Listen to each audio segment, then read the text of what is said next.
Serie B-Win. Tutti i colori della passione. Stadio Euganeo di Padova, teatro della sfida valida per il 33esimo turno del campionato italiano di Serie B-Win tra i padroni di casa del Padova ed il Crotone. 3 punti pesantissimi in palio per entrambe. Per gli uomini di Dal Canto c'è da difendere la propria posizione playoff, mentre per i calabresi lo spettro retrocessione dista solo 5 punti. Sfida nella sfida, quella tra due giocatori ritornati a fare la differenza per i rispettivi colori Succi e Gabbionetta. Arbitro dell'incontro Velotto di Grosseto. Primo squillo di Marca Patavina alla 14esima, azione che si sviluppa sulla sinistra, cross di Franco al centro, Ruopulo arriva di testa, pallone che finisce sul fondo. Rivediamo la conclusione dell'attaccante del Padova. Un solo minuto più tardi, azione splendida del Crotone che vale il vantaggio, Galardo in profondità, cross al centro e Florenzi fa 1-0, gol importante quello del giocatore del vivaio giallo-rosso, secondo consecutivo. Rivediamo il cross di Mazzotta e Florenzi che fa 1-0.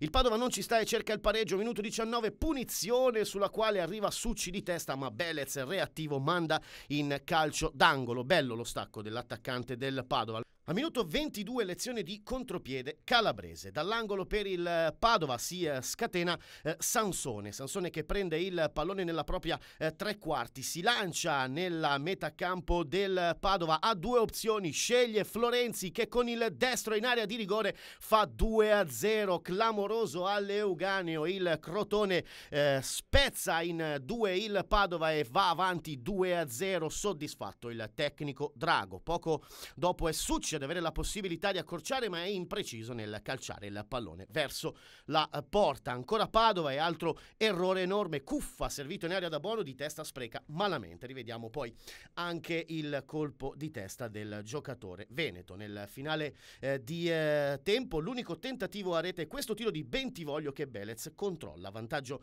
meritato per il Crotone. Padova di Dal Canto troppo brutto per essere vero.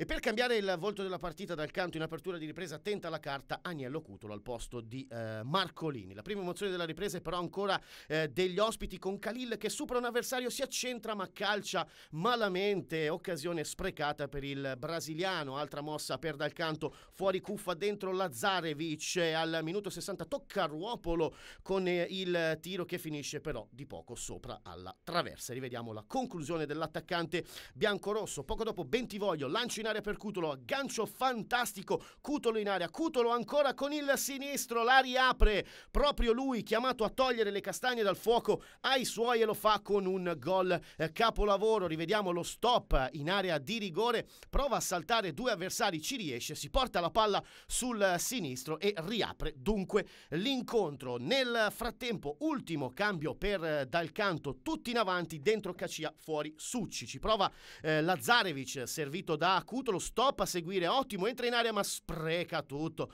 passando il pallone a Belec. Ottimo spunto però di Lazarevic. L'ultimo tentativo del match di Cacia, con questa conclusione bloccata serenamente da Belec. Secondo successo dunque consecutivo per il Crotone, che mantiene a distanza di sicurezza la zona retrocessione. Padova che si ritrova immischiato in lotta per un posto playoff, ma di questo passo per Dal Canto i suoi sarà davvero dura.